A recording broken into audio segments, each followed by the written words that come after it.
Buenas tardes a todos. Presidenta de la Asociación de Diplomados Españoles en Seguridad y Defensa, diplomados, señoras y señores, señora Batet, bienvenida. Creo que debo de empezar haciendo una presentación personal por dos razones. Primero, para que me conozcan, y segundo, porque llevo en el puesto apenas 3 semanas y a algunos extrañará no ver aquí al Teniente General Bisbal, que precisamente hace 3 semanas pasó a retiro, dejando el hueco, y la ministra de Defensa ha tenido a bien designarme como director del Centro de Estudios de la Defensa Nacional. Soy el Teniente General Miguel Vallenilla.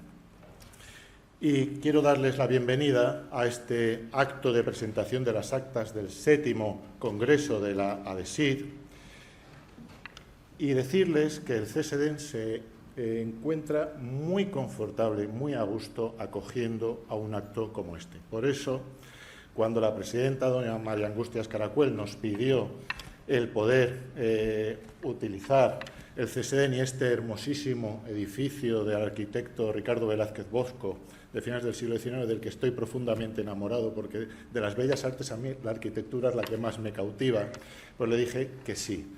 ¿Por qué? Pues precisamente porque las finalidades que tiene la asociación y el CSDEN son coincidentes. Veo mucha gente joven también y me van a permitir un momento que hable un poquito de lo que es el CSDEN.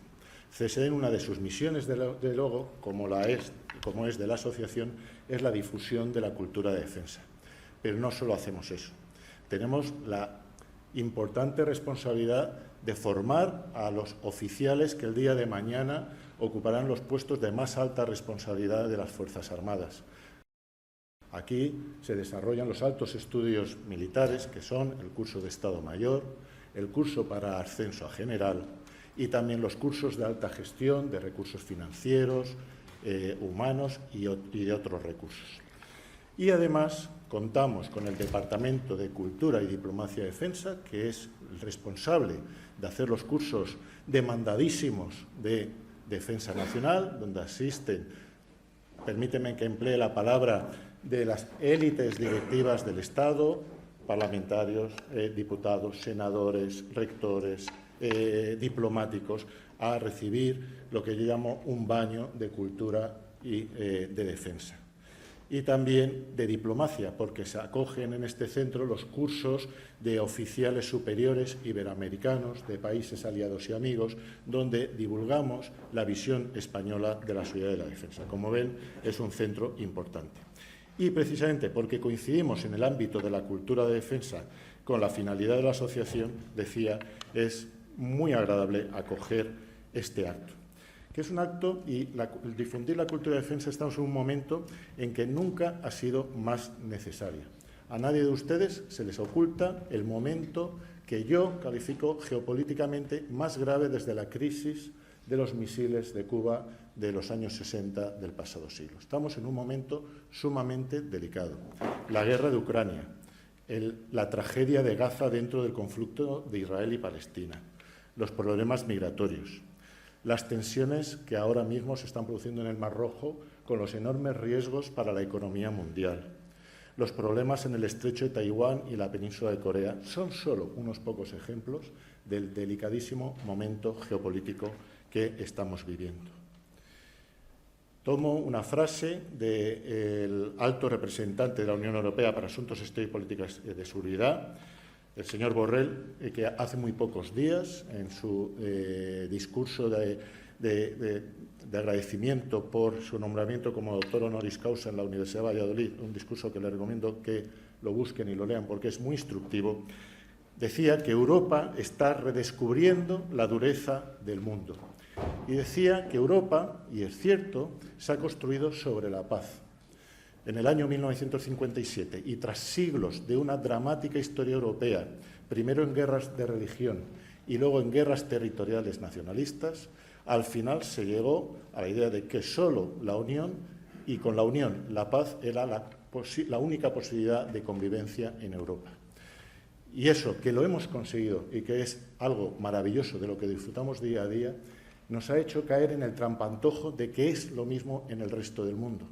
Y ahora, en estos recientes años, nos estamos dando cuenta que no es así. Por eso dice el señor Borrell que estamos redescubriendo la dureza, la crudeza del mundo. Y eso exige, ahora más que nunca, actos como este y hacer un esfuerzo en la difusión de la cultura de defensa. Porque, como dice el lema de la asociación, es si quieres paz y seguridad, defiéndelas. Y, por lo tanto, solo defendiendo la paz y la seguridad, que con tanto esfuerzo y tanto sacrificio se ha conseguido en Europa, podremos tener los estándares de democracia y de bienestar de los que hoy disfrutamos. Así que, bienvenidos y disfrutemos hoy de este acto. Presidenta.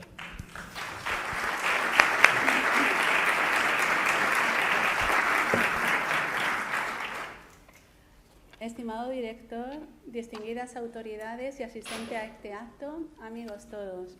En primer lugar, quiero felicitar al Teniente General don Miguel Vallenilla por su reciente nombramiento como director del CSDEN, así como agradecer a su antecesor, el Teniente General Bisbal, su continuo apoyo a nuestras actividades en este prestigioso centro durante tantos años, y muy especialmente a la autorización de ambos para celebrar el evento que hoy nos reúne a todos. La presentación de estas actas del Congreso compartiendo visiones de seguridad es muy importante para nosotros, pues aunque se trata de la 7ª edición desde que nacimos como asociación en el año 2011, el volumen que hoy presentamos es el resultado del primer Congreso ADESID después de la pandemia de la COVID-19. De hecho, en nuestro 7º Congreso, celebrado en la Asociación Pro Huérfanos de la Guardia Civil, tratamos de rendir tributo a todas las instituciones, entidades y personas que contribuyeron decisivamente a su superación. El 7º Congreso ADESID coincidió prácticamente en el tiempo con el primer aniversario de la guerra de agresión de Rusia contra Ucrania, y su edición se ha desarrollado durante el lamentable estallido de la guerra entre Israel y Hamás el pasado mes de octubre, que corre el peligro de desestabilizar aún más Oriente Medio, como estamos viendo estos días en los medios de comunicación. Además, hay otros desafíos apremiantes, numerosos países que viven situaciones de conflicto armado. Todos, sin duda, merecen alcanzar la paz y una seguridad libre de vulneraciones a la integridad territorial y soberanía de las naciones, de actuaciones terroristas y ocupaciones ilícitas y de violaciones de derechos humanos, contrarias al derecho internacional, que tanta destrucción, horror y miseria ocasionan a sus pueblos. Y es que, como dijo Su Majestad el Rey en el discurso de la Pascua Militar, 2023 ha sido un año muy exigente, que ha reflejado la necesidad de que nuestros militares sigan implicados en la consecución de la paz y la seguridad en muy diversos escenarios. A ellos, que trabajan 24 horas los 7 días de la semana, especialmente los desplegados en Líbano e Irak, donde España lidera las fuerzas multinacionales de la ONU y de la OTAN respectivamente, nuestro mayor reconocimiento. Para ADESID y Spanish Women in International Security, como actor participativo de una sociedad civil comprometida con la defensa de la paz y la seguridad, la obra colectiva que hoy presentamos refleja una visión académica de nuestra aportación a los estudios de seguridad y defensa. Ello ha sido posible gracias al esfuerzo de nuestros socios y colaboradores, civiles y militares, miembros de la Guardia Civil y de la Policía Nacional, de la academia y del sector empresarial, dispuestos a compartir sus conocimientos en cuestiones clave para nuestra seguridad nacional, internacional, pública y privada. Y por otro lado, gracias al trabajo desinteresado, voluntarioso, del Coordinador General del Congreso y coeditores de la publicación José Díaz Toribio, Elvira Sánchez, Montserrat Ferrero y Teresa Heredero, además de la labor de Ángel Fonseca en su maquetación final. Como podrán apreciar desde hoy mismo en formato PDF en nuestra web, adesid.es, esta nueva edición compila distintos enfoques y aproximaciones individuales en diversas áreas de interés común, cuyo resultado es una visión conjunta, armoniosa y complementaria de la realidad geopolítica, económica, diplomática, militar, de las fuerzas y cuerpos de seguridad, sanitaria e incluso social, entre otros aspectos, que no siempre resulta fácil plasmar en una obra coral de esta naturaleza. En esta edición que hoy les presentamos hay investigación, hay análisis comparativo, hay interpretaciones, hay riqueza de contenido y de fuentes bibliográficas y, sobre todo, hay aportaciones para tratar de superar la complejidad de los retos que presenta el entorno de seguridad actual. Y todo ello con perspectiva de género, como demandan hoy los estudios más rigurosos. Distinguida audiencia, como saben, la palabra polarización ha sido la más destacada del año 2023, según la Real Academia de la Lengua, por la evolución que ha experimentado el propio término, además de reflejar tensión entre direcciones contrapuestas. Pues bien, en ADESIT SUAIS concentramos nuestra atención en una única dirección: el estudio del lenguaje, la semántica, incluso la semiótica, la polemología, las relaciones internacionales y el derecho internacional, entre otras disciplinas, para interpretar, expresar y aportar ideas que puedan contribuir a la necesidad imperiosa de promover una mayor conciencia y cultura de seguridad y defensa en nuestra ciudadanía y proyectarla hacia el exterior, fomentando una cultura estratégica europea como demanda la propia Unión Europea, cuya presidencia ha ejercido España de forma exitosa el pasado semestre.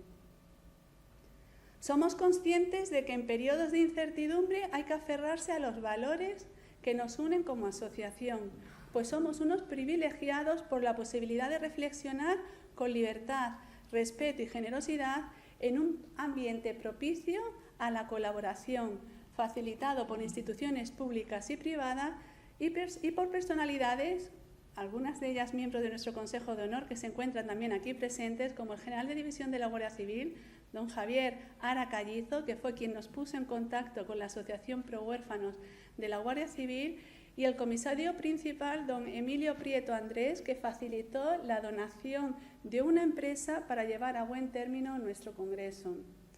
Ello nos ha permitido seguir ampliando nuestra red de ciudadanos comprometidos con la seguridad y la defensa, pues estamos convencidos de que compartiendo información y pensamiento histórico y estratégico, haciendo pedagogía e incluso aportando análisis prospectivo, podremos llegar a entender el mundo que vivimos a fin de avanzar sobre todo hacia un mundo mejor, más estable y seguro para todos, en el que cada uno de nosotros podemos aportar teniendo siempre presente que juntos sumamos. En este sentido nos identificamos plenamente con un aforismo de Baltasar Gracián que decía: más seguros son los pensados, pues entendimiento con fondos logra eternidades. Seguro que con las ideas que se manifiesten esta tarde por los participantes en el panel y las que ustedes puedan transmitirnos, seguiremos sembrando en nuestro camino, aunando voluntades y fomentando sinergias para celebrar nuevos congresos, cuyas actas, confiamos con ilusión, sigan reflejando ese espíritu altruista y cooperativo de nuestros miembros por una mejor comprensión de nuestra sociedad de las cuestiones de seguridad. Gracias, director. Gracias, CSEDEN, especialmente al Teniente Coronel Javier Garay y al Subteniente Julio Rubal, a nuestros ponentes del Congreso y panelistas del acto de hoy, que han viajado desde Granada, Ciudad Real, Valencia y Barcelona, entre otras provincias, a nuestro socio colaborador, Solium Legal, y por supuesto a doña Meritxell Batet por aceptar nuestra invitación y clausurar este importante evento ante esta distinguida audiencia que nos acompaña. Y gracias también a quienes nos siguen por las redes sociales en España e incluso más allá de nuestras fronteras utilizando la etiqueta Séptimo Congreso ADESIT. Gracias a todos por hacer realidad nuestra aspiración y sobre todo por permitir seguir sumando ediciones a este continuo desafío de compartir visiones de seguridad, manteniéndonos fiel a nuestro lema: si quieres paz y seguridad, defiéndela. Si vis pacem et securitatem, defende. Muchísimas gracias por su atención y bienvenidos.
Muchas gracias. Buenas tardes. Me gustaría darles la bienvenida a esta mesa de presentación de las actas del 7º Congreso ADESID. Ello conlleva, en primer lugar, agradecerles su presencia aquí. De igual modo, quisiera expresar nuestro agradecimiento al CSEDEN, a sus responsables y al personal que nos ha ayudado a organizar este evento.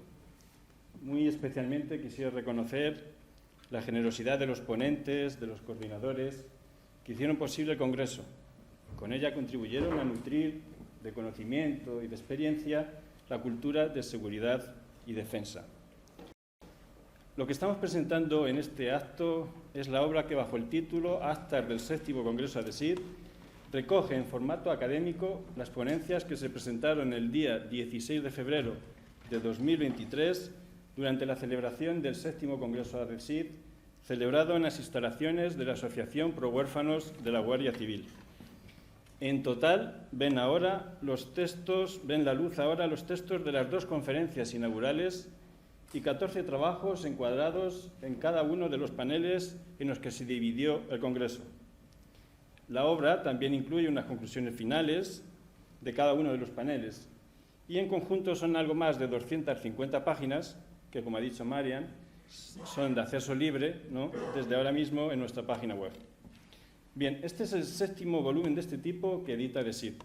El primero apareció en junio del año 2015 y en estos 7 volúmenes se han recogido ya más de 110 trabajos que desde nuestro punto de vista sirven para analizar con rigor la evolución de nuestro contexto de seguridad durante todo este tiempo. Son testimonio vivo de un mundo que cambia, como siempre, que se hace más incierto a nuestros ojos, pero también de que las aportaciones y las propuestas para actuar en él se enriquecen y aumentan. Es indudable que cada día hay más personas que quieren participar y ofrecer su bagaje personal e intelectual para hacer de él un lugar más seguro. En este sentido, ADESID aboga por lo que en numerosas ocasiones ha hablado el almirante Fernando García Gemal, de ese afán integrador. También de ese afán integrador ha hablado en algunas ocasiones en actos de nuestra asociación.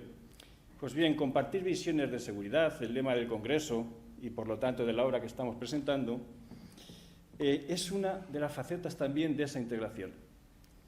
Hoy me acompañan en esta mesa 3 personas de diferentes ámbitos, de las Fuerzas Armadas y Departamento de Seguridad Nacional, del mundo académico, de la seguridad privada.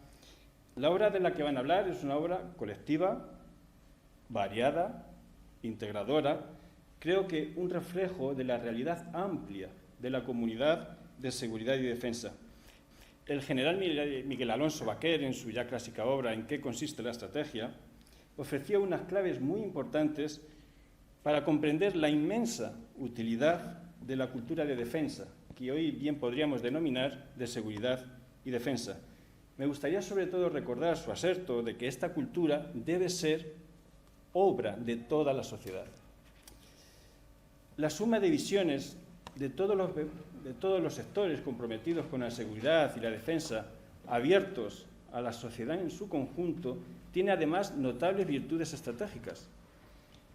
Recordemos la tesis que Tolstoy defendió en su obra Guerra y Paz, según la cual, en última instancia, el resultado de toda estrategia depende del comportamiento y de la reacción de múltiples actores. A más actores activos, más imprevisibilidad e incertidumbre. Pues bien, una buena manera de afrontar dicha incertidumbre es conocer y compartir el mayor número posible de visiones. El pensamiento estratégico es la respuesta humana a la incertidumbre, a una incertidumbre que siempre ha acompañado al ser humano. Por eso la estrategia es una necesidad y la cultura de seguridad y defensa es a su vez una necesidad de esta última. Permítanme que utilice estas breves reflexiones en pro de la cultura de seguridad y defensa como homenaje a quienes, colaborando con ADESID, se han volcado en ella. En el libro, que podrán consultar y leer desde hoy mismo, como decía, encontrarán sus interesantes visiones y análisis sobre seguridad nacional, seguridad internacional, seguridad pública y seguridad privada. Nos enorgullece reunir en una misma obra visiones de campos tan diferentes. Creemos que cualquier aportación que venga a añadir conocimiento riguroso de nuestro mundo y de los actores que intervienen en su seguridad tiene un valor primordial. Y estas reflexiones, en forma de reconocimiento a los autores, a los coordinadores y colaboradores del Congreso, las hago especialmente extensivas a las personas que me acompañan en esta mesa. Su misión va a ser exponerles el contenido de cada uno de los paneles, de los trabajos que los integran y trasladarles su interpretación de los que expresan sobre el contexto actual. Permítanme que les presente brevemente. A mi derecha se encuentra don Antonio Notario Ezquerra, es capitán de navío con más de 30 años de experiencia. Desde 2013 presta sus servicios en el gabinete de la Presidencia del Gobierno y actualmente es jefe de planeamiento político-estratégico del Departamento de Seguridad Nacional. A mi izquierda está la doctora Soledad Segoviano Monterrubio. Ella es doctora en Ciencias de la Información por la Universidad Complutense y en esta misma universidad actualmente es profesora de Relaciones Internacionales. Y a mi derecha, en el extremo, se encuentra la doctora María Teresa Heredero Campo. Ella es abogada y doctora en Derecho por la Universidad de Salamanca. Es directora y jefa de seguridad, además de perita, calígrafa y documentóloga. Ellos van a realizar una intervención inicial y posteriormente les voy a dar la palabra a las personas de ustedes que quieran hacerles alguna pregunta sobre los temas que se van a abordar aquí. En primer lugar, le cederé la palabra a don Antonio Notario Ezquerra, que explicará los trabajos incluidos en la obra dentro del panel de Seguridad Nacional. Antonio. Bueno, pues muchísimas gracias, excelentísima señora Batet, presidenta, mi general, señoras y señores, distinguida audiencia.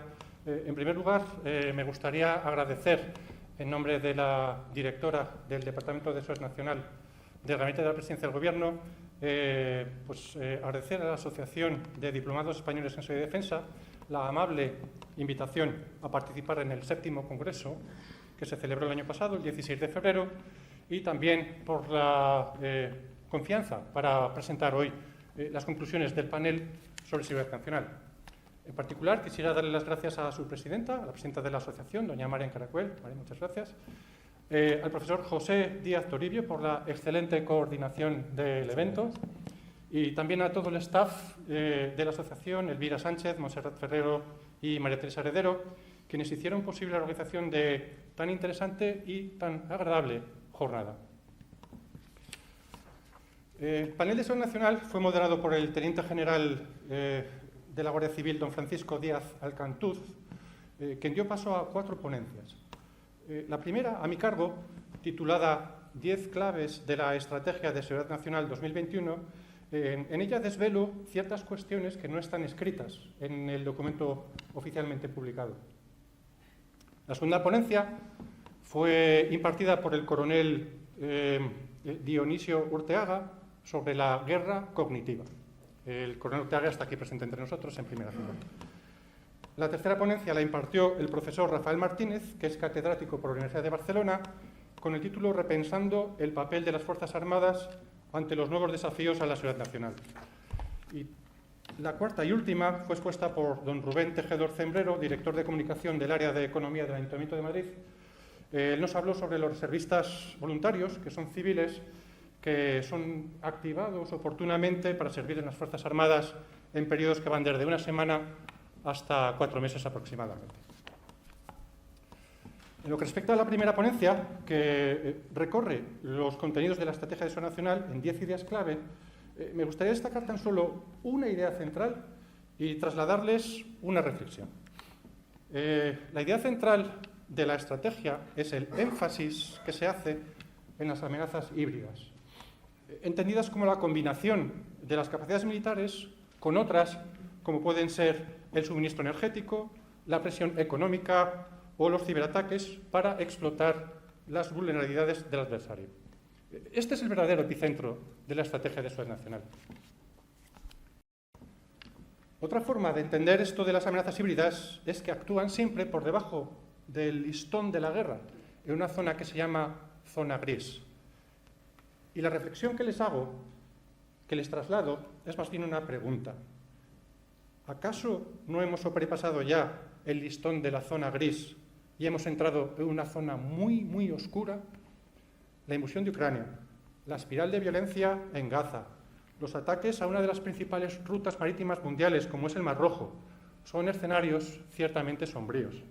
El teniente general director del CSDEN lo apuntaba ya y hablaba algo así como la situación delicada o más delicada desde la crisis de los misiles de Cuba, en sus palabras de introducción, mi general.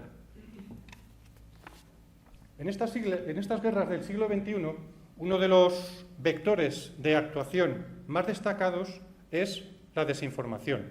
Es una de las cuestiones que más nos preocupan en el Departamento de Seguridad Nacional. Es una amenaza que no puede estar más de moda en este año, en el año 2024, por el desafío que supone en un año con un calendario electoral tan apretado en todo el mundo. Así, tenemos en junio las elecciones al Parlamento Europeo y en noviembre elecciones presidenciales en Estados Unidos. Y aquí enlazo con la segunda ponencia titulada La guerra cognitiva, que se trata en definitiva de meterse en el cerebro del adversario para influir en su forma de pensar. Al menos así lo entendí yo. El autor nos la presentó como una poderosa arma, como si nos inyectaran un chip virtual en la cabeza y nos colocaran unas gafas de realidad virtual que nos alterara la visión y nos presentara situaciones distorsionadas de la realidad. Todo esto puede parecer algo novedoso. Sin embargo, tal y como nos adelantó el general Carlos Frías en el panel anterior, esto es tan antiguo como la propia esencia de la guerra, con dos salvedades, si me lo permiten. La primera diferencia es la capacidad disruptora de la tecnología. Antes no existían las redes sociales por Internet. Tampoco existía la inteligencia artificial generativa, que proporciona la capacidad de desvirtuar la realidad y proyecta la sombra alargada de las interferencias externas en procesos tan importantes para las sociedades libres como son las elecciones generales, repito, particularmente en un año como este. La segunda diferencia es el poder transformador de la información en las organizaciones. Ustedes lo saben mejor que yo.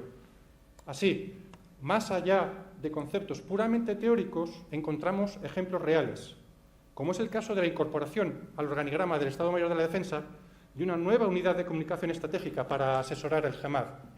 Otro ejemplo concreto es la activación de un Rapid Alert System en el marco del Sistema de Seguridad Nacional en respuesta a posibles campañas de desinformación.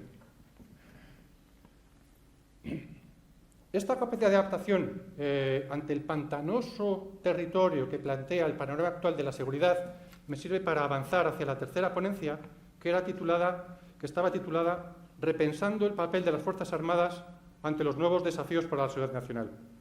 Su autor, el profesor Rafael Martínez, nos planteaba, vamos a decir, el trabajo de nuestros soldados, marinos y aviadores ante nuevas amenazas como pueden ser el cambio climático, las ciberamenazas o, por ejemplo, los ciberataques, en el marco de un triángulo formado por la sociedad, el Estado y las Fuerzas Armadas.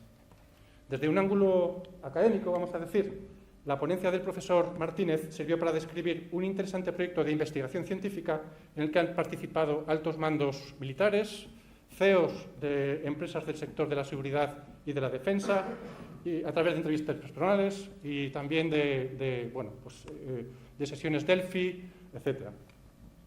Resultados de este proyecto de investigación todavía no están disponibles, pero ya tienen algunas conclusiones parciales y voy a permitir tan solo destacar una, que es la mejora de la imagen de las Fuerzas Armadas con una visión muy positiva de las misiones en el exterior y del apoyo a determinadas situaciones, como pueden ser la lucha contra los incendios forestales o, por ejemplo, las campañas desarrolladas durante la pandemia. Me refiero en concreto a operaciones como, por ejemplo, ayuda en residencias de mayores o la construcción en tiempo récord de hospitales de campaña durante la pandemia. Bueno, ya para finalizar, ¿qué mejor campaña de comunicación estratégica que predicar con el ejemplo? Algo que tanto nuestras Fuerzas Armadas y nuestras fuerzas y cuerpos de seguridad del Estado lo han hecho con abnegación y con vocación de servicio, ahora y siempre. Muchas gracias.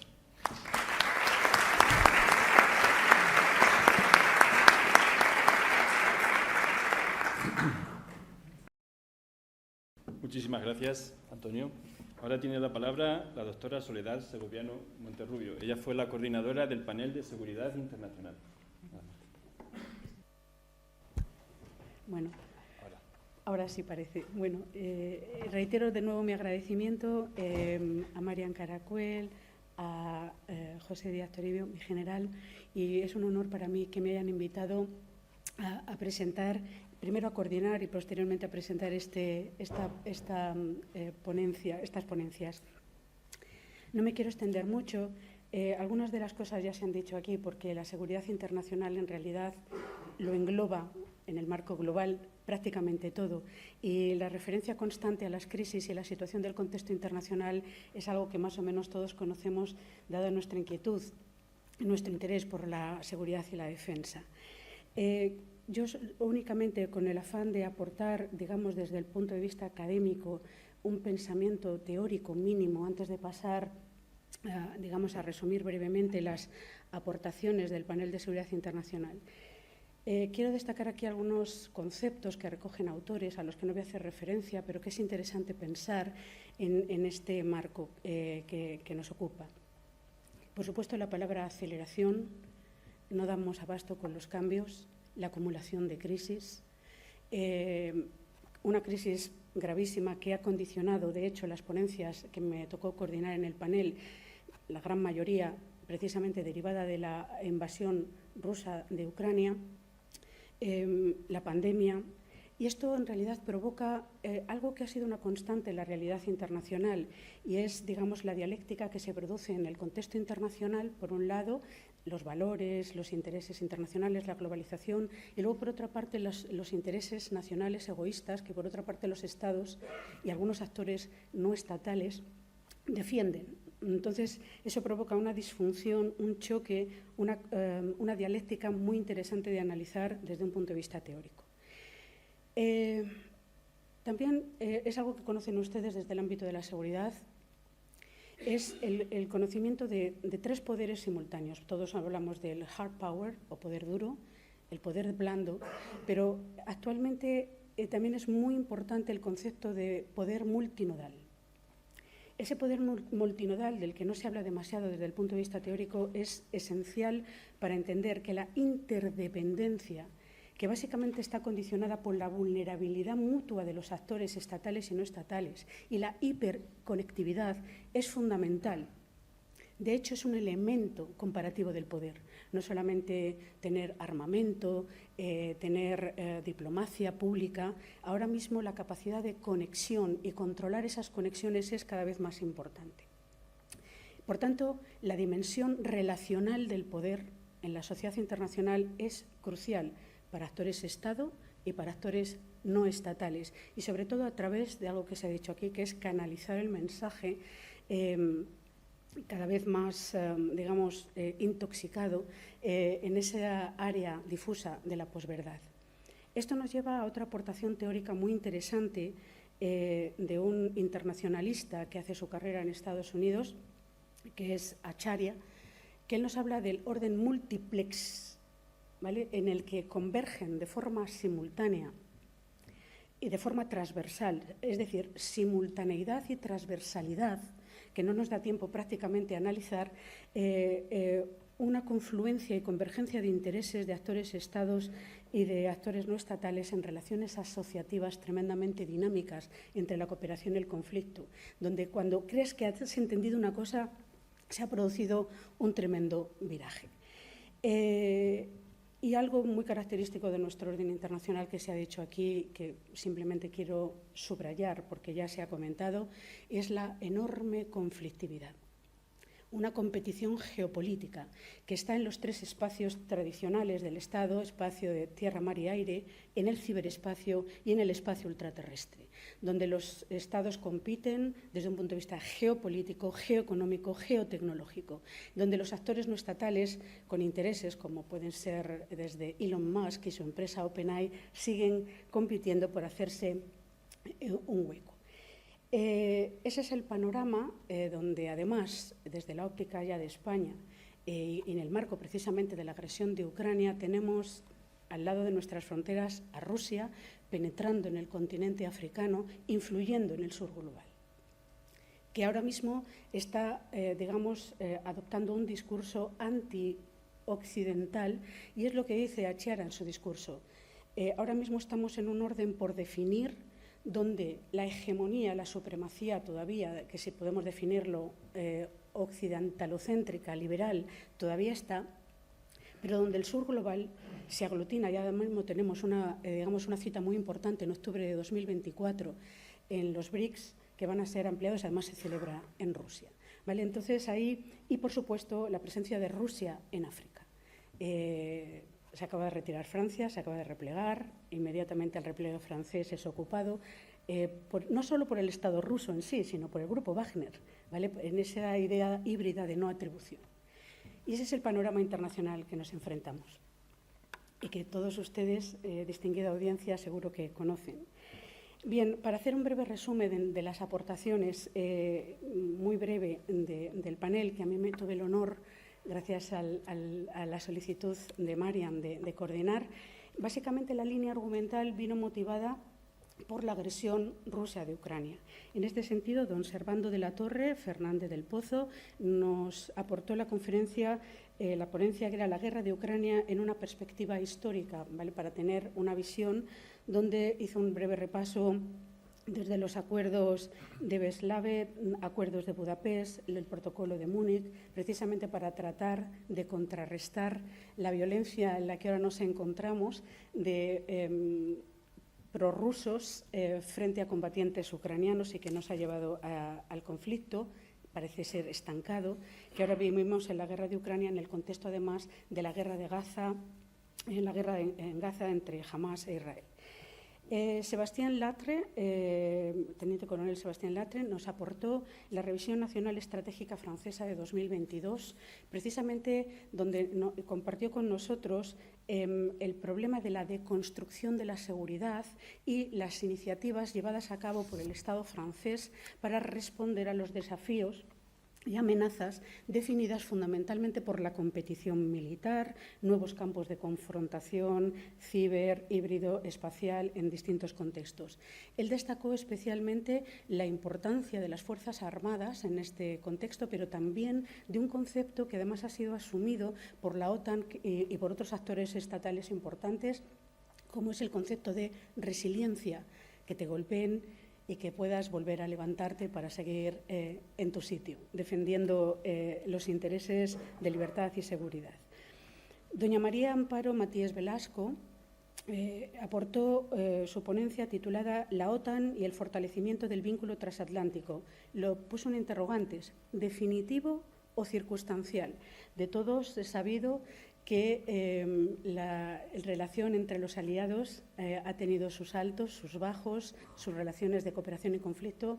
No les tengo que recordar lo que fue y probablemente será la etapa Trump, pero ella distingue en su ponencia que hay dos acontecimientos clave para considerar que a lo mejor estamos en una fase de fortalecimiento. Uno es la aprobación del propio concepto estratégico aquí en España, Madrid 2022, y luego, por supuesto, la propia agresión de Rusia, que ha llevado a una situación de cohesión entre los aliados y a la ampliación ya de Finlandia y de forma inminente la de Suecia. El teniente coronel del Ejército de Tierra, Carlos Morales Morillas, que me consta que además ha venido expresamente desde Granada, cosa que todos agradecemos, aportó su visión de género, algo tan importante, sobre todo aplicado al ámbito de las Fuerzas Armadas. Su ponencia, titulada «La integración de la perspectiva de género en la estructura integrada del mando militar de la OTAN», se centró sobre todo en la aprobación de una resolución, la 1325, aprobada por unanimidad en el año 2000 en el Consejo de Seguridad de Naciones Unidas y que luego ha sido incorporado a la estructura integrada de la OTAN. Él compartió su visión, su experiencia, como Gender Focal Point dentro de la División de Planes del Cuartel General del Mando Terrestre Aliado de la OTAN. El coronel del Ejército de Tierra, José Pardo de Santayana y Gómez de Olea, nos aportó una conferencia muy interesante, sobre todo desde la óptica de la perspectiva de España, el flanco sur y la guerra de Ucrania. Básicamente su tesis se centra en algo que preocupa y me consta mucho a muchos académicos, intelectuales, y es quizá la falta de atención al flanco sur frente al flanco oriental.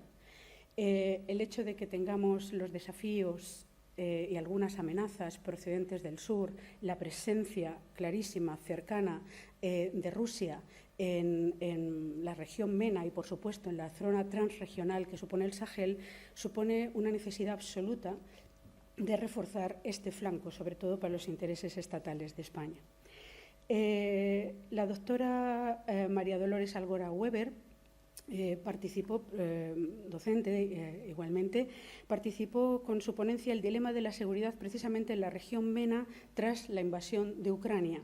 Entonces, básicamente ella lo que trata de analizar es el reposicionamiento de algunos actores en este conflicto, donde precisamente tienen que decidir entre sus alianzas tradicionales y vinculación a Occidente, con la presencia de Rusia y esos nuevos desafíos que desde luego se han visto incrementados en el contexto que ahora estamos viviendo, lamentable, de la guerra entre Israel y Hamás. Y bueno, simplemente lanzar cuestiones importantes, por si acaso surge el debate sobre esta cuestión del flanco sur, las relaciones Argelia-Marruecos, la cuestión de género, para que ustedes puedan hacer preguntas. Enormemente agradecida a todos por su atención y un placer estar aquí. Gracias.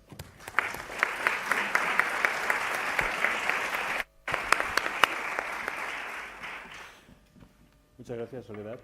Ahora le cedo la palabra, por último, a la doctora María Teresa Heredero. Su misión es explicarles el contenido del panel de seguridad público-privada. De acuerdo, buenas tardes a todos los presentes. En primer lugar, y aunque quede reiterativo en la mesa, tengo que agradecer la invitación a formar parte de este evento, de la presentación de las actas del 7º Congreso de SID, a la presidenta de la asociación y directora de SWIS, de Spanish Women in International Security, a la doctora doña María Angustias Caracuel Raya, hacia la que solo tengo palabras de agradecimiento por su gran profesionalidad, es verdad, a la que cada día admiro más, por su buen saber hacer las cosas, y aunque me diga que vale, pues de verdad que todo es agradecimiento y cariño, que vaya por delante porque es del todo merecido. Por supuesto, mi agradecimiento también con el cariño que merece, porque siempre tiene palabras amables y siempre se dirige a mí con máximo respeto, a don José Díaz Toribio como coordinador general del Congreso. Gracias por el voto de confianza, por el lugar que ocupó esta tarde. Agradecimiento que, por supuesto, hago extensivo a los 4 ponentes que intervinieron en el panel, que paso a continuación a resumirles y que tendré ocasión de mencionar seguidamente de forma individual. Y, por supuesto, agradecida también al coordinador, don Gonzalo Díaz Rodríguez.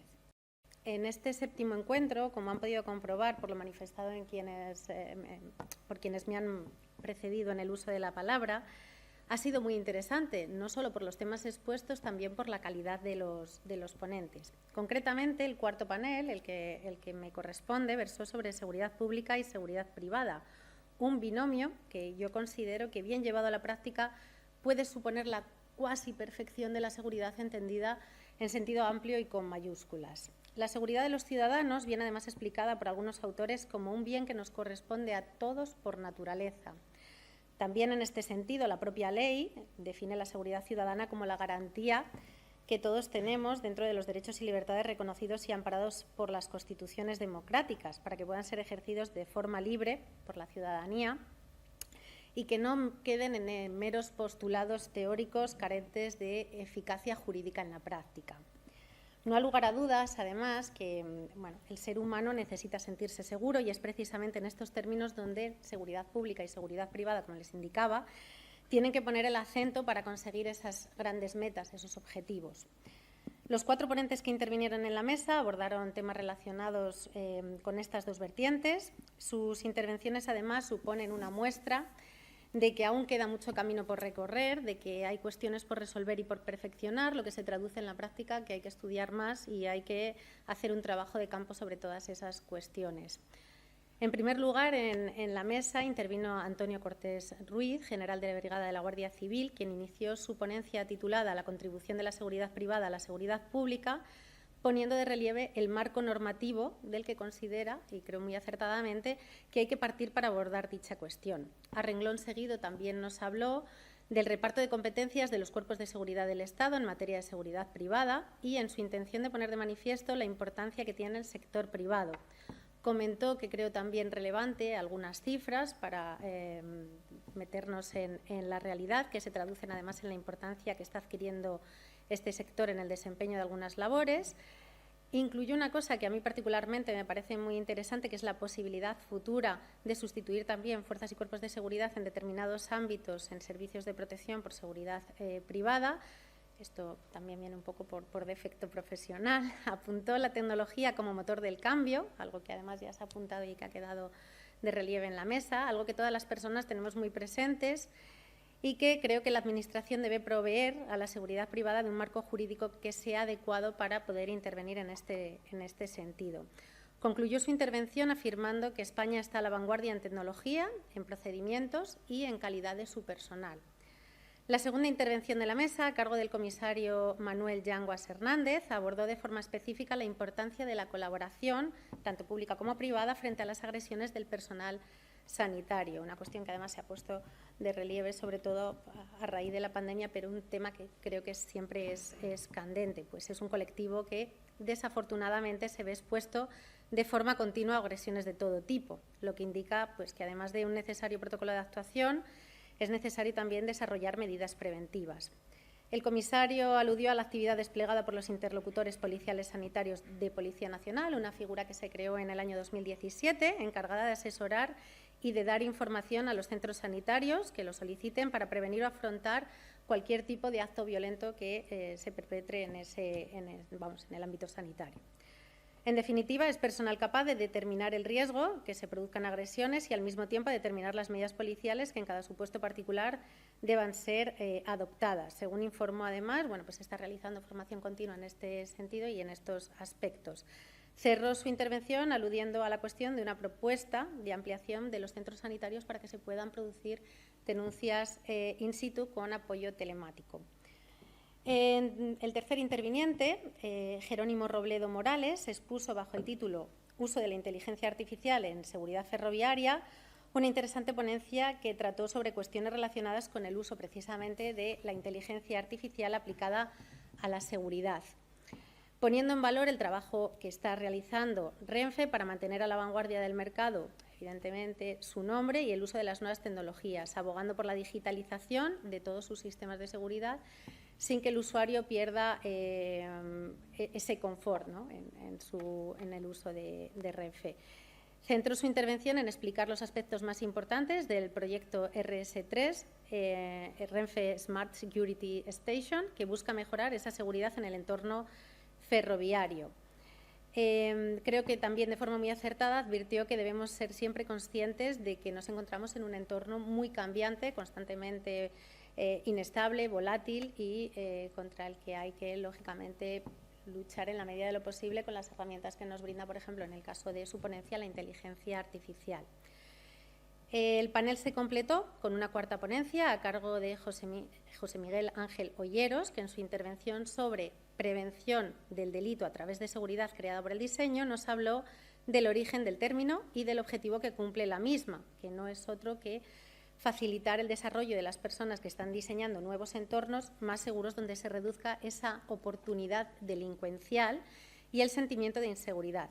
En el desarrollo de su ponencia, además, abordó la importancia que tiene esa seguridad por diseño en lo que es la regeneración urbana y aludió, entre otras cosas, a los 4 pilares indisociables que reducen la oportunidad del delito, en lo atractivo de la acción y la vulnerabilidad del sistema de defensa.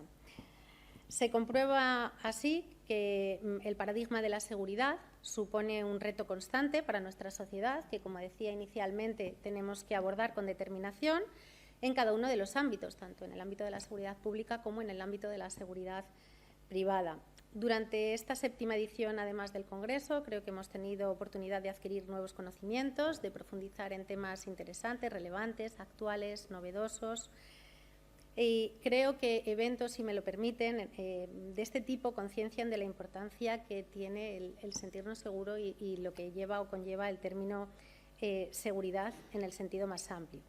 No quisiera cerrar mi intervención sin poner el acento, por la parte que me concierne, como les decía, en la seguridad privada. Se trata de un sector que no siempre está, creo, valorado en la medida que merece, dada su presencia en el día a día y cada vez más. Pues hoy en día la presencia no se puede obviar en bancos, supermercados, grandes superficies, mercados, eventos deportivos, conciertos. Bueno, por eso tal vez defiendo e insisto en que es fundamental que exista esa labor de coordinación y de cooperación entre ese binomio que decía público-privado y que siempre hemos de mirarnos con respeto y porque sabemos que somos complementarios para lograr, como les decía, el fin último que es la seguridad. Bueno, solo me queda añadir que espero verles a todos en la 8ª edición del Congreso y que muchísimas gracias por permitirme estar aquí.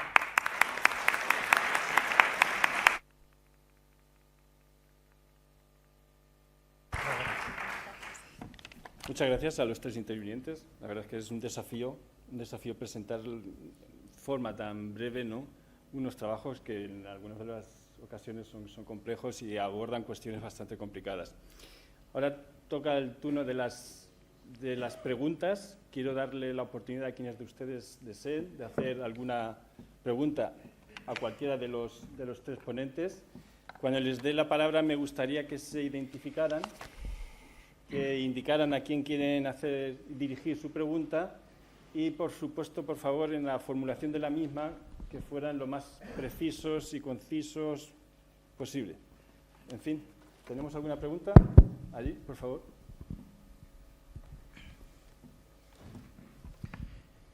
Soy el almirante Treviño y, en primer lugar, muchísimas gracias a los ponentes por tan interesante síntesis de una obra que esta mañana he podido leer y eran 300 y pico páginas, que tiene mérito. Mi pregunta está relacionada con la introducción que hizo el general Vallenilla y con la del capitán de navío Notario. Han mencionado ambos la crisis del Mar Rojo, que nos afecta de manera directa. Ucrania indirectamente, Israel indirectamente, pero al Mar Rojo directamente y sobre todo a nuestros bolsillos.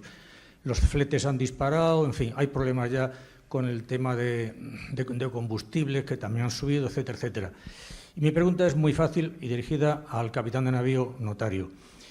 España tiene 11 fragatas.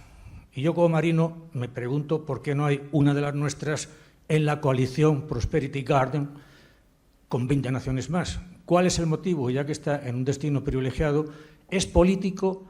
¿Es por miedo a que nos dé un misil en una fragata? ¿Cuál es la razón real? Muchas gracias. Antonio, la pregunta no era fácil. Sí, almirante, pues buenas tardes y muchísimas gracias. La pregunta no puede ser más pertinente. Yo creo que no soy la persona adecuada para responder a esa pregunta porque hay 2 niveles, un nivel de decisión a un nivel, vamos a decir, político muy alto. En ese sentido, cuando todo surgió, pues no me hubiera gustado estar en la posición del embajador de España en Bruselas cuando tuvo que decir que no a esa futura misión europea.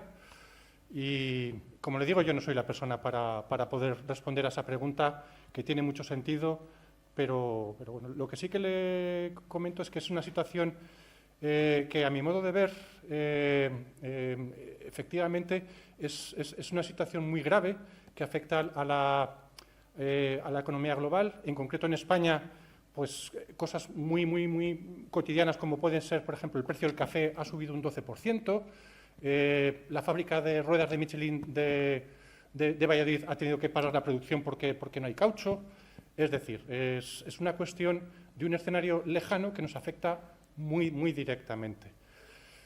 También, a mi modo de ver, también es un escenario que está, si me lo permite, y esto es una opinión muy personal, un tanto amplificada además por los medios de comunicación. Entonces, sí que es verdad que el precio de los fletes en la última semana de diciembre, el Baltic Dry Index se ha multiplicado por 3, Si un container desde Shanghái hasta el puerto de Algeciras antes costaba 1.000, ahora cuesta 3.000. Eso es cierto. Tampoco ese efecto de subida de precios no lo hemos visto en el petróleo. El precio del petróleo sí ha subido un poco, pero está en 82 euros, no se ha ido a 90. El precio del gas natural también se ha mantenido. Y esto es porque dentro de la alta complejidad de la situación, en las que hay fuerzas claras como pueden ser los Houthis, como puede ser Irán por detrás, como puede ser, pues efectivamente, una serie de actores claramente se pueden poner en un mapa, por debajo hay unas fuerzas ocultas que no están tan claras, en las que se puede entrever actores que son los primeros interesados en que la situación vaya a menos o quede estable. Esto, almirante, es muy complejo. Yo no soy experto en geopolítica. Aquí veo en la sala a multitudes de personas que saben mucho más que yo y es lo que le puedo comentar así desde la posición que ocupo. Muchas gracias, almirante. Muchas gracias. Teníamos allí una pregunta. Muchas gracias. María Luisa Fernández, fui analista de defensa. Usted ha hablado de algo muy interesante, que es en las zonas oscuras, que va mucho más allá de la zona gris. El 2025 se nos antoja muy peligroso. Se han visto que se han creado unidades en las Fuerzas Armadas, pero también específicas para esa zona que desconocemos. Pero se ha creado alguna unidad más específica, como por ejemplo puede tener Rusia o puede tener China. Hablamos de un juego de suma cero, de destrucción mutua asegurada. Aquí no hay ganadores, no hay win-win. Y estamos preparados, ¿está España preparada? Gracias.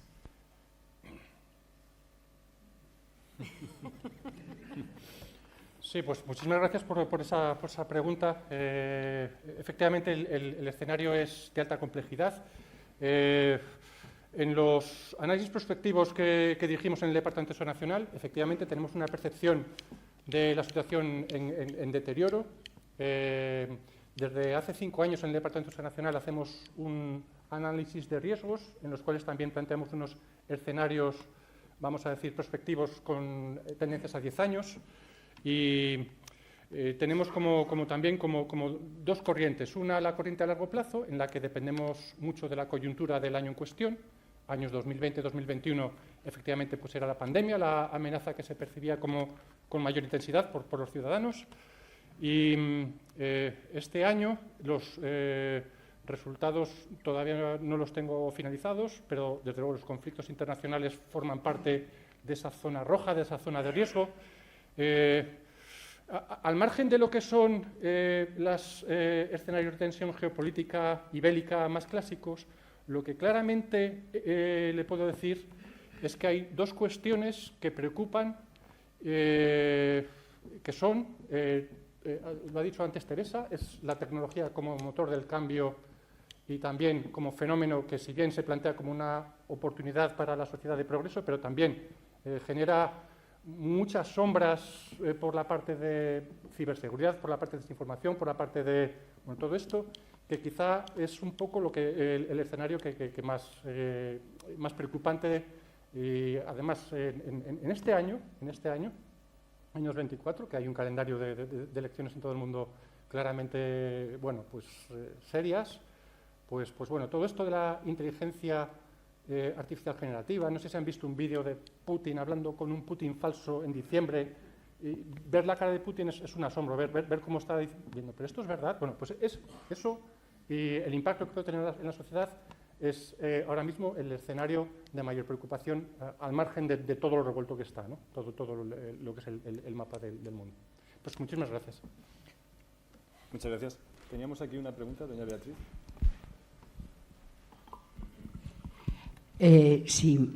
Buenas tardes y muchísimas gracias.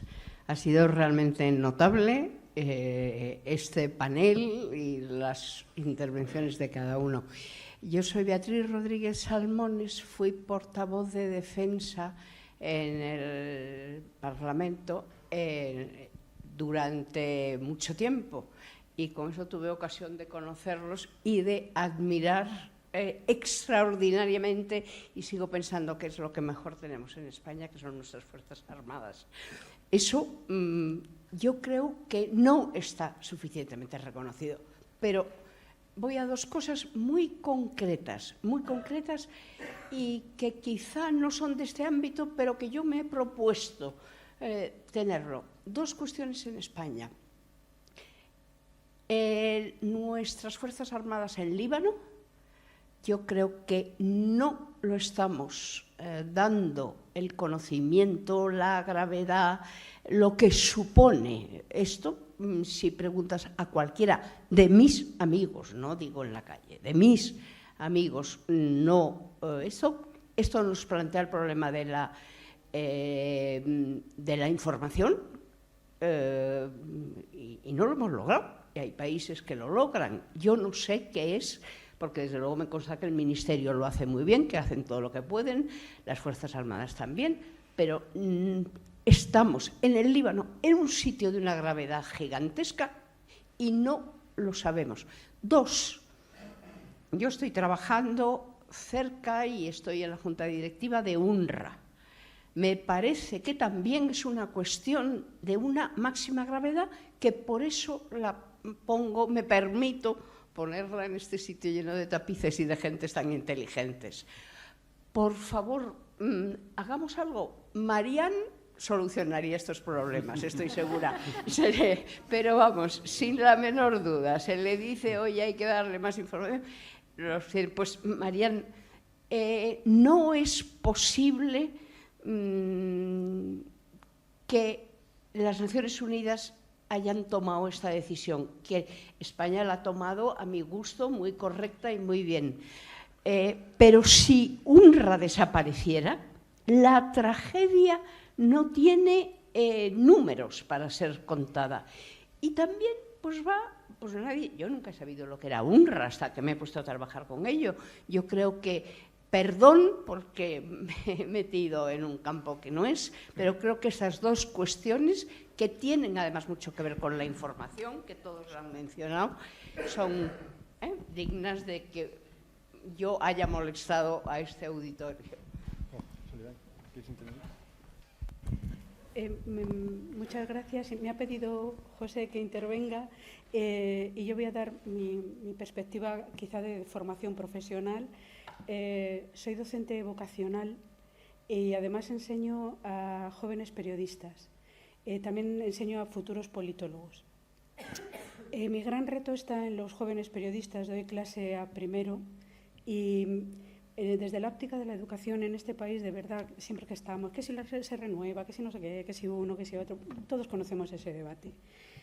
El escenario, la escena internacional brilla por su ausencia. Me cuesta trabajo infinito a chavalitos, que todos hemos pasado por esa edad, yo me acuerdo perfectamente, gracias a Dios, de cuando tenía 18 años. No conecto con ellos, no puedo darles referencias, no les puedo poner ejemplos. Vienen no sabiendo.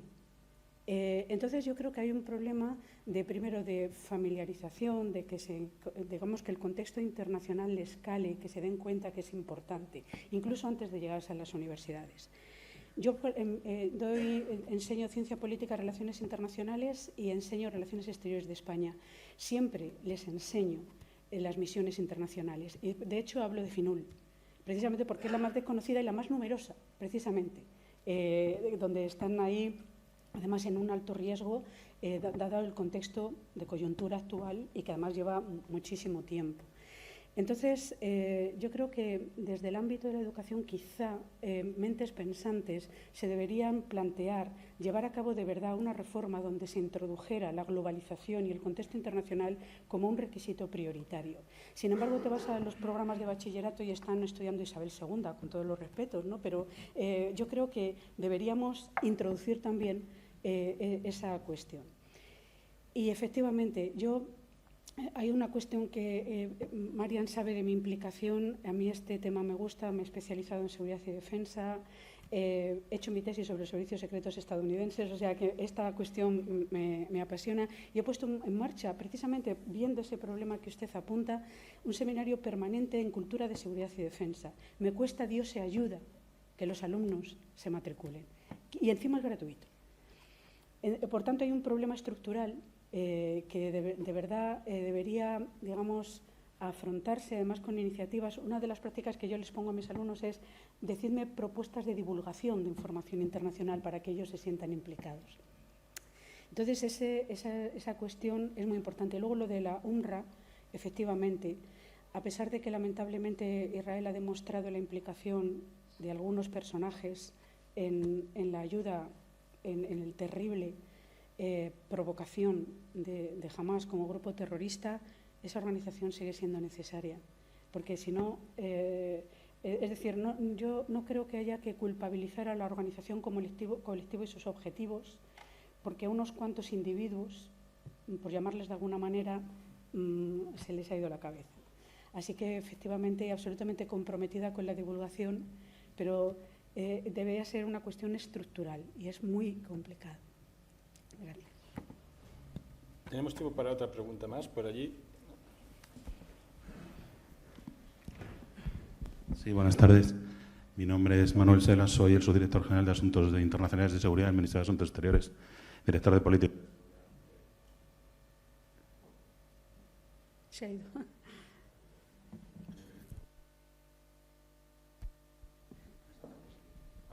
¿Ahora? Sí. Está. Director de Política de Seguridad de la Unión Europea y la OTAN. Agradezco mucho la invitación que me hizo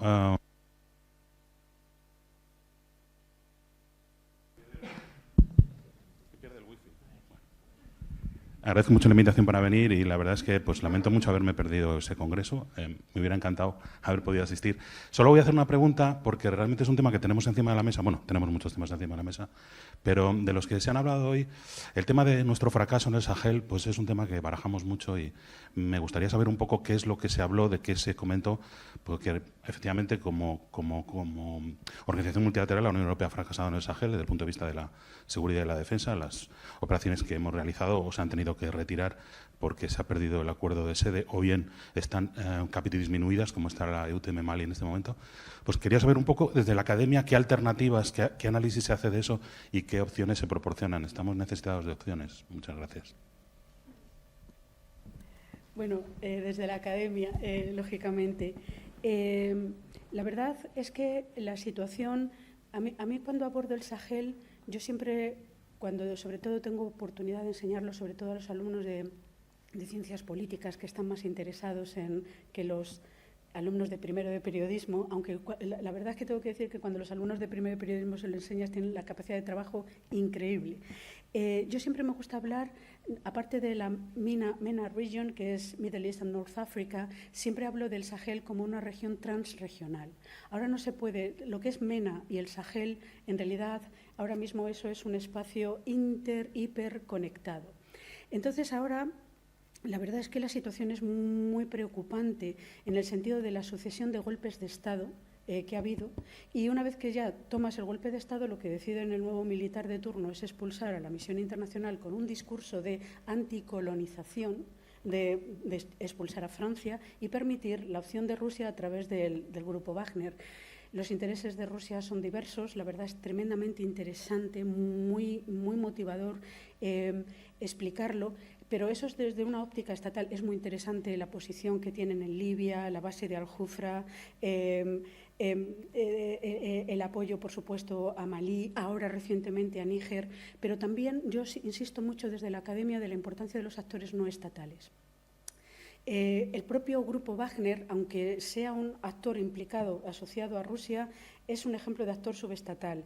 Los grupos yihadistas, las transnacionales yihadistas, las conexiones que vienen de narcotráfico procedente de América Latina y que eso es un vergel para ellos en ese cúmulo de estados fallidos imposible de controlar la porosidad de las fronteras.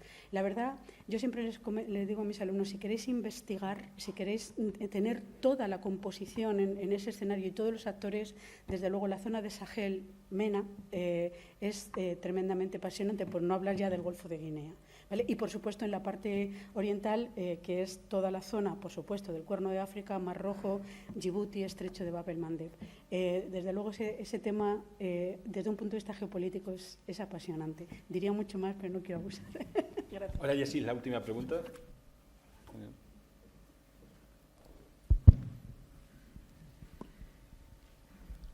Muchas gracias a todos. Soy el Teniente General Luis Felipe Ortega, retiradísimo, vamos.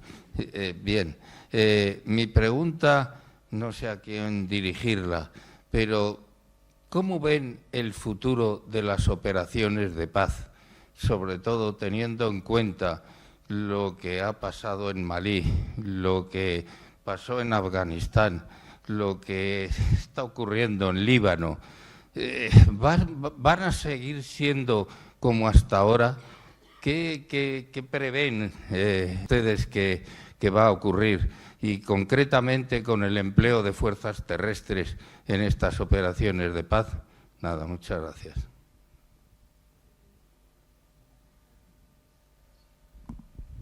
Sí, mi general.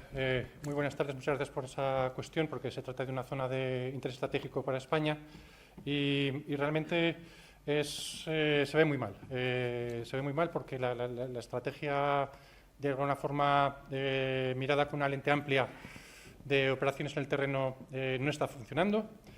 Pero desde la perspectiva de la seguridad nacional hay varios factores que nos hacen ver que esa región, ese mapa del mundo es una bomba de relojería, por varios motivos. El primero lo podemos poner en el cambio climático. Es una zona donde más daño hace.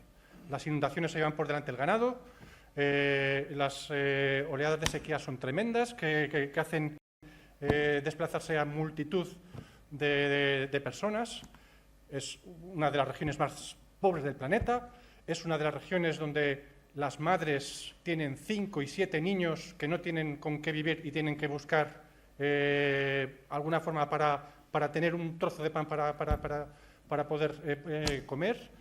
Es una zona que es pasto de las redes criminales y bueno, pues si juntamos todo eso, es una cuestión que nos hace ver que es una de las preocupaciones mayores, más para un país como el nuestro, como España, que geográficamente está muy cerca. Entonces, ya no es solo lo que es la estrategia militar europea o española allí, sino es todo vamos a decir, el conjunto de los factores de la perspectiva de la seguridad nacional, que nos hace ver pues un escenario pues muy complicado de aquí a 30 años, pero muy complicado. Y bueno, pues eso es un poco sin extenderme mucho, porque seguro que muchos de aquí también podrían aportar unas ideas mucho más interesantes que lo que le puedo decir yo, mi general. Muchas gracias. Ahora sí, me temo que hemos consumido el tiempo destinado a esta mesa en el programa de hoy. Quiero volver a expresar el profundo reconocimiento de ADESID a los autores y a las autoras de los trabajos que conforman estas actas del 7º Congreso ADESID. Igual de sincero es nuestro agradecimiento a los ponentes de esta tarde. Sus brillantes exposiciones confirman la validez de una cultura de seguridad y defensa que tiene que ser integradora, rigurosa y abierta a la sociedad. La mejor manera de afrontar desafíos directos es a través de la suma de determinación, de inteligencia y participación. Y frente a aquellos que permanecen en cierta zona gris, oscura ahora, se debe oponer el conocimiento y la confianza. A todo ello nos gustaría contribuir desde ADESID. Y como la vida sigue y continúa con su efervescente evolución, les emplazo ya a participar en nuestro 8º Congreso ADESID que tenemos previsto para finales de este año. Y como siempre, tendremos más análisis y más aportaciones. Muchas gracias.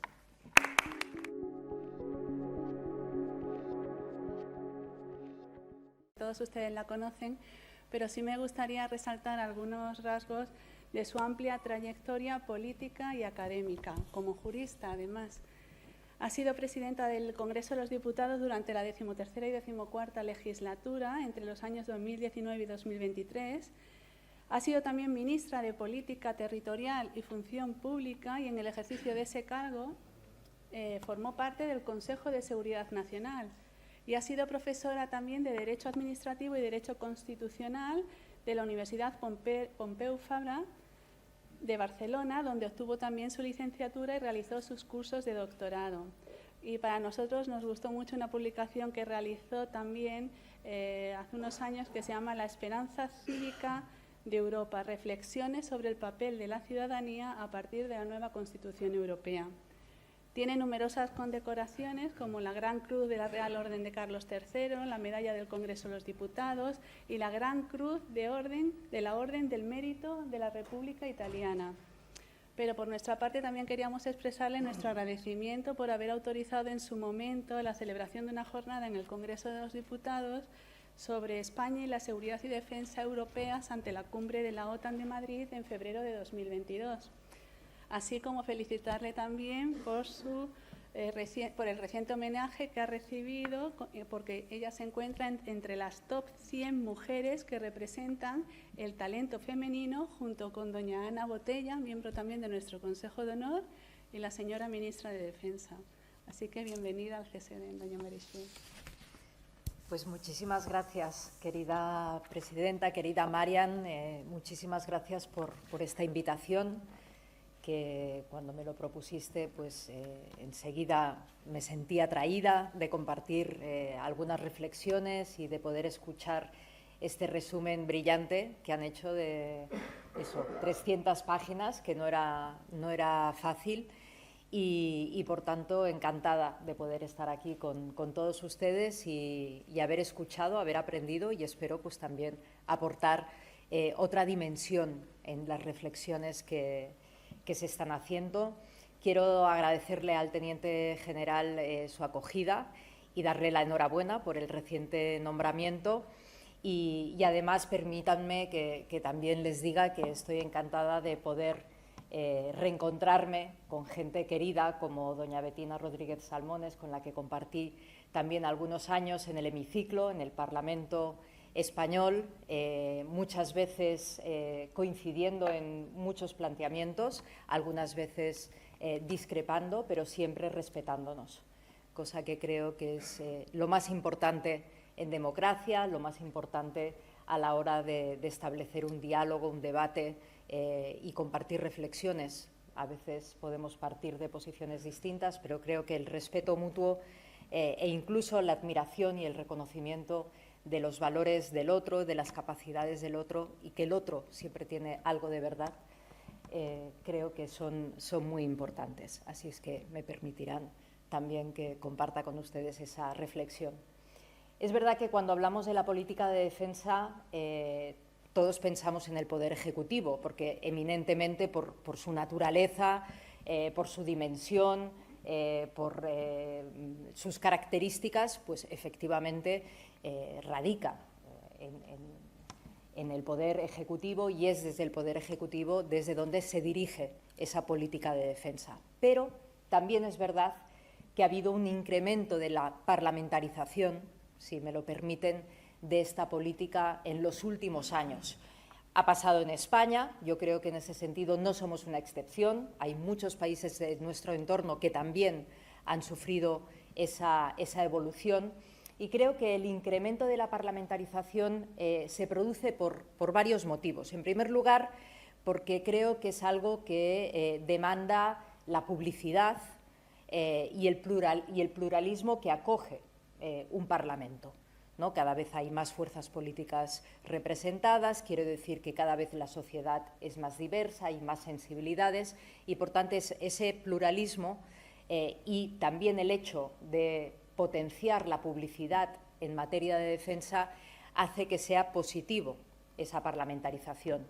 Doña Betina hablaba, por ejemplo, de la poca información que se tiene sobre acciones que hacemos como país, que desarrollamos como país en otros estados. Mencionaba el Líbano, pero el Líbano y tantas otras misiones, ¿no?, que al final cuesta llegar a la ciudadanía. Pues bien, el Parlamento es un elemento que puede contribuir, puede ayudar a que esa publicidad pues tenga mayor peso y, por tanto, impulsar de alguna manera el mayor conocimiento generalizado y la mayor sensibilidad de una sociedad con estas cuestiones. Yo creo que la exigencia legal y, por tanto, la modificación de la ley que introdujo la comparecencia obligatoria a la hora de establecer misiones y enviamiento de tropas fue seguramente el punto de inflexión que marcó este aumento de la parlamentarización. Luego creo que también es importante esta parlamentarización por su internacionalización. Es decir, es verdad que la política de defensa está cada vez más internacionalizada, por no decir que está absolutamente internacionalizada, ustedes lo saben mejor que yo, y eso exige continuidad y estabilidad en la política. Y, por tanto, creo que llevarla al Parlamento puede ayudar a que la alternancia en el poder, el hecho de que haya un partido político en el gobierno en un momento determinado y luego haya un cambio de gobierno, pues puede ayudar a esa estabilidad y a esa continuidad absolutamente necesarias. También, no solo por esos compromisos internacionales que se adquieren desde el punto de vista de defensa, sino también la estabilidad es básica porque desde el punto de vista presupuestario hay muchísimas inversiones que son a medio y largo plazo y que no tienen sentido bandazos en una política como es la política de defensa, y porque además, y eso lo digo también por convicción, creo que seguramente es el paradigma de lo que debería ser una política de Estado. No digo que sea la única, creo que hay otras políticas de Estado, pero desde luego la política de defensa debe ser una auténtica política de Estado. También la parlamentarización creo que puede contribuir a incrementar la legitimación democrática.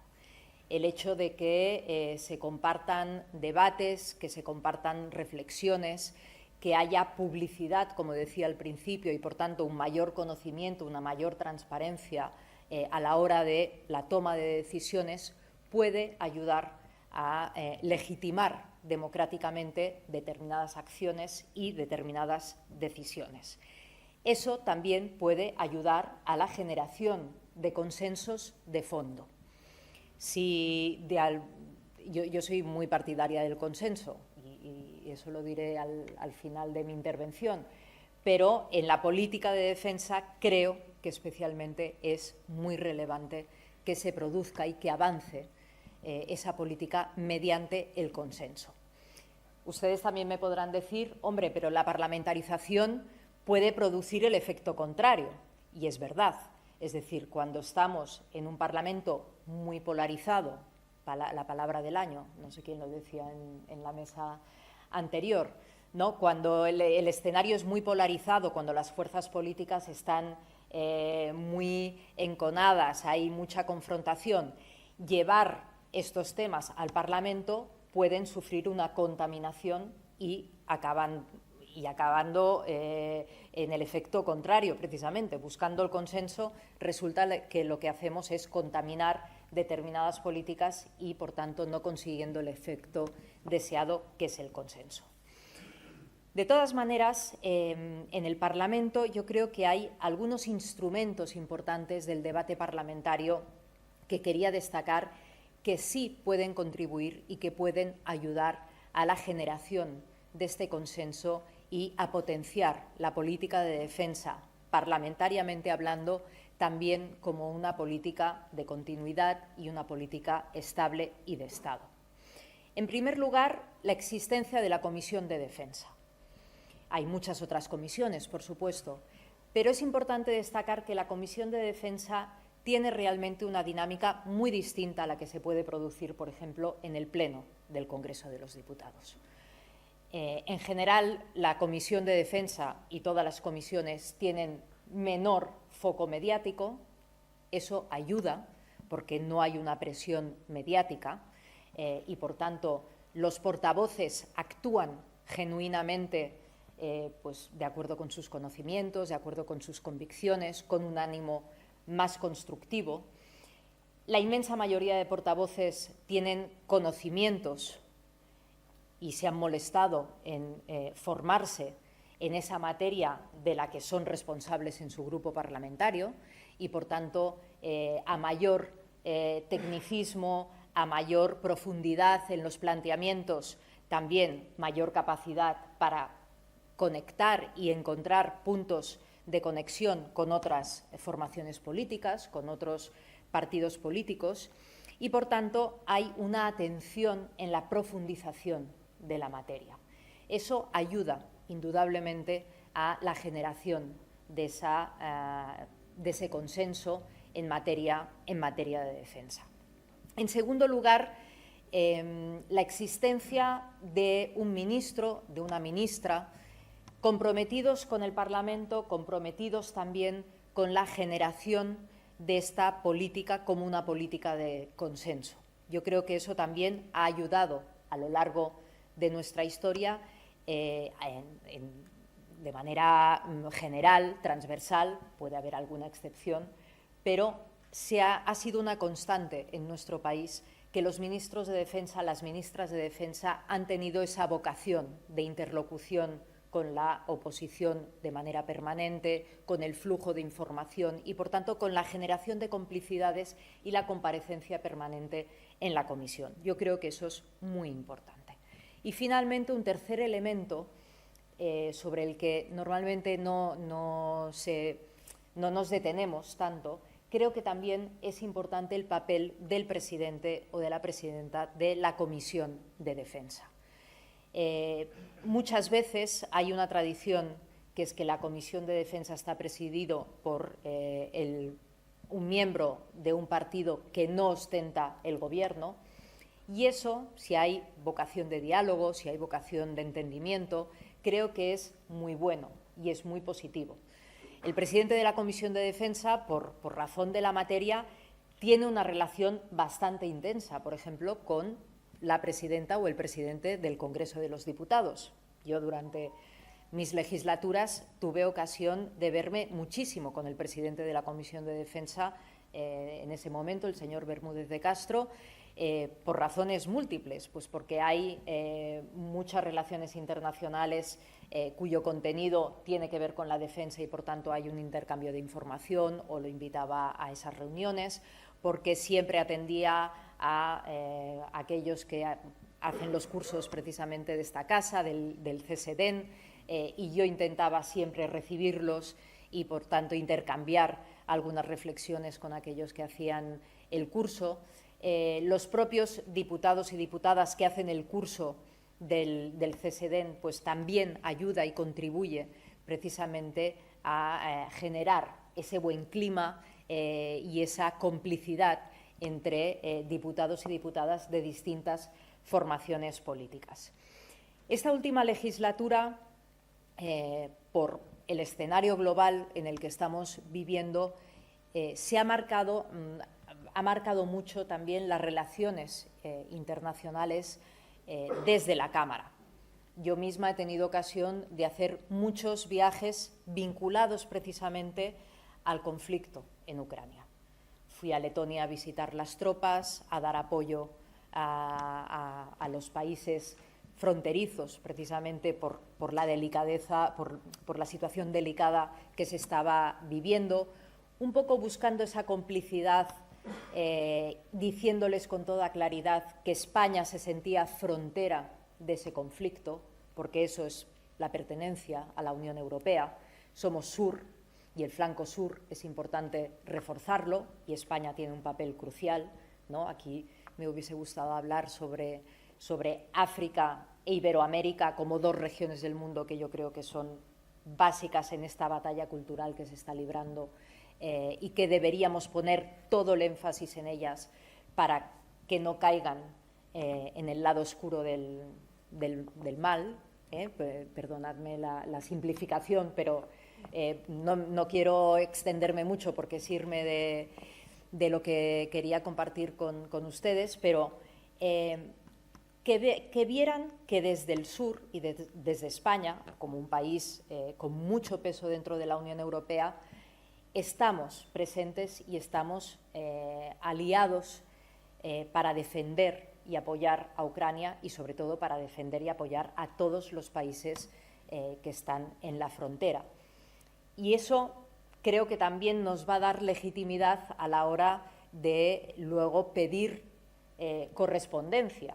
Es decir, yo me siento frontera con Ucrania, pero ustedes se tienen que sentir frontera también del sur de Europa. Y, por tanto, cuando haya un problema con el Sahel o cuando haya un problema con el yihadismo, cuando haya un problema, también tiene que haber esa correspondencia. Así es como yo entiendo también la construcción de las relaciones internacionales. Yo me hago cargo de la situación para que después también se hagan cargo de mi situación. Por tanto, el viaje a Letonia, el viaje a Polonia, a la frontera para visitar los campos precisamente de refugiados que tuvieron que construir deprisa y corriendo. La presión en Polonia fue terrible, ¿no? He tenido reuniones presenciales y telemáticas con el presidente, por ejemplo, de Ucrania constantemente, al menos una vez al mes nos hablábamos, con el presidente Stefanchuk, con Zelensky también mantuvimos una relación bastante estrecha precisamente para facilitar esa comparecencia que se produjo en el Parlamento español. Es decir, que al final la política de defensa en la última legislatura ha marcado muchísimas relaciones internacionales y ha marcado, por tanto, también la proyección que España ha hecho como país a través de todas las instituciones. El Ejecutivo, por supuesto, que es quien marca el peso, pero también desde el Legislativo a través de esta diplomacia parlamentaria en la que creo, sinceramente, que podemos contribuir de manera muy positiva. Por eso, la cumbre de la OTAN también se vio acompañada por la celebración de la Asamblea Parlamentaria de la OTAN en España. También celebramos la Comisión de Seguridad y Defensa de la OTAN en Barcelona. Quise expresamente hacerlo en Barcelona por muchas razones, es mi ciudad, pero también me parecía importante que la OTAN tuviera presencia allí, ¿no? Y que pudiéramos normalizar también esa presencia en Barcelona y, como destacaba la presidenta, pues también acogiendo importantes eventos como fue el propio Congreso, la celebración de las jornadas impulsadas por ADESIT y, por tanto, cómo también así contribuimos al debate y a la información de estas cuestiones. Finalmente, como decía al principio, el riesgo de la parlamentarización es precisamente pues ese, ¿no? El que haya mayor peso mediático, mayor peso de los medios y eso distorsione las posiciones de los partidos, que haya un mayor protagonismo en la agenda política y que haya también la tentación del enfrentamiento para conseguir mayor visibilidad. Eso es algo que puedo decir aquí con confianza, muchas veces con diputados que tenían intervenciones, pues, desde mi punto de vista, fuera de tono. Yo les decía, hombre, pero ¿por qué no intentas, ¿no? Decir lo mismo pero sin perder las formas? Te decían, ya, pero es que así tengo más notoriedad, salgo más en los medios, tengo mi minuto de oro. Ese es un problema, porque mientras se premie el exabrupto, mientras se premie el insulto, mientras se premie el numerito, se me lo permite en el lenguaje coloquial, pues claro, el incentivo para muchos diputados o muchas diputadas o grupos políticos que de otra manera no saldrían en los medios de comunicación, pues lo tienen muy acusado. Esos son los peligros, digamos, de la parlamentarización. Pero por eso yo creo que en paralelo a la presencia de la política de defensa en el Parlamento, que eminentemente me parece positiva, creo que es muy importante también y es esencial potenciar y cuidar el papel de los expertos, el papel de la Administración, el papel de las propias Fuerzas Armadas y de la sociedad civil comprometida y con conocimiento de esta materia, es decir, en definitiva, especializada en esta materia. ¿Cómo? Pues mediante comparecencias y relaciones formales, mediante la generación de líneas de consenso en la sociedad civil, por ejemplo, potenciando publicaciones y congresos como los que hoy estamos presentando. Creo que es muy importante, a lo mejor son gotitas de agua en un gran lago, pero creo que son muy importantes y hacen una gran contribución. También las relaciones informales con los parlamentarios o los propios cursos del CSDEN creo que son elementos muy importantes. Estamos en un momento, y lo decía el teniente general al principio, inaugurando este encuentro, estamos en un momento en el que la política de defensa vuelve a ser protagonista, sin ningún tipo de duda. Y lo digo yo, que no vengo del sector y que, por tanto, no tengo una realidad distorsionada, porque a veces desde dentro, claro, te parece que es lo más importante lo que tú estás haciendo. Bueno, pues yo lo digo desde fuera. Creo que estamos viviendo un momento crucial, y se ha ido diciendo, y lo quiero reiterar, en materia de defensa. Creo que es más necesario que nunca buscar el acuerdo, la complicidad y los consensos en esta política que va a ser muy importante en los próximos años, en su desarrollo, y va a tener un gran impacto en la vida cotidiana de la gente. Si había alguien en la sociedad española y en otras sociedades de otros países que pensaba que la seguridad y la defensa eran algo del pasado, que lo habíamos superado, que estamos en una zona de confort donde la paz está garantizada y está asegurada. Bueno, yo creo que ha quedado más que demostrado, desgraciadamente, que esto no es así. Por eso vuestro lema tiene más vigor y más oportunidad que nunca. Y creo que eso lo tenemos que decir con toda claridad. La OTAN era una organización que hace unos años podíamos pensar que estaba languideciendo y muchos pensaban que había dejado de tener razón de ser o que, bueno, pues a lo mejor se podía prescindir de ella.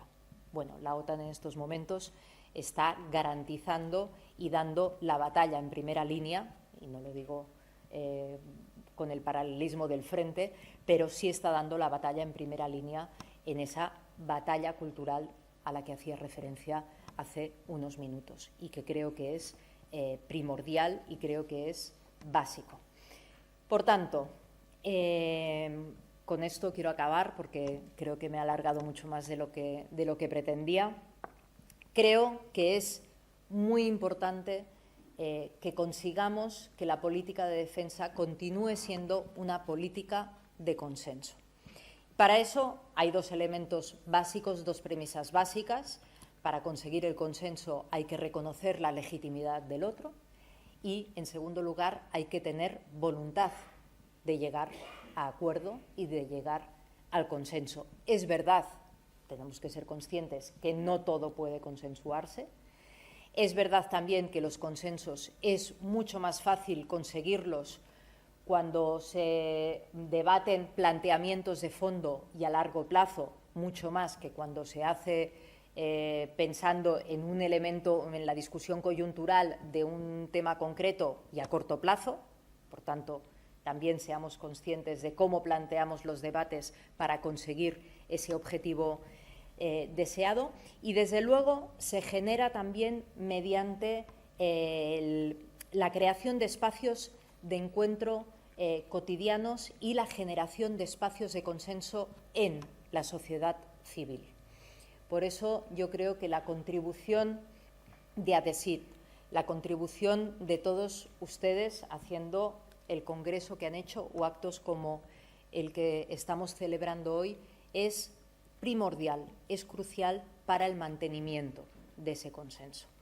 Por eso soy gran defensora de estos espacios, gran admiradora de estos espacios, y quería acabar dando la enhorabuena y agradeciéndoles la contribución que hacen a una política de Estado tan importante como es la política de defensa, que sin personas con la fuerza, el dinamismo que tiene Marian, por ejemplo, pues sería muy difícil llevar a cabo.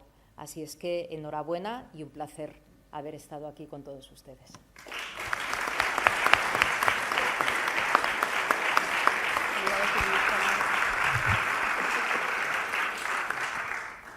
Pues muchísimas gracias por esta excelente clausura. Yo creo que refleja claramente una visión muy personal de la labor que realiza uno de los grandes poderes del Estado y el papel que juega la política de defensa en ella. Y muchísimas gracias. Y si les parece, antes de subir a la planta de arriba a tomar una copa de vino, me gustaría también agradecer a los alumnos de la Universidad Europea de Madrid que nos han estado ayudando esta tarde, gracias a la profesora Aida Fonseca, así como alumnos de otras universidades que han venido también gracias a otros miembros de nuestra Junta Directiva, como el doctor Crespo y David Hernández también. Y, en definitiva, ellos representan que el talento que hay en España, ellos son nuestro futuro y, desde luego, que la juventud, junto con las generaciones ya más maduras como somos nosotros, somos una asociación intergeneracional y, desde luego, estamos muy orgullosos de la labor y el compromiso voluntario que realizan para compartir con todos ustedes esta magnífica tarde. Muchísimas gracias y hasta la próxima ocasión. Gracias.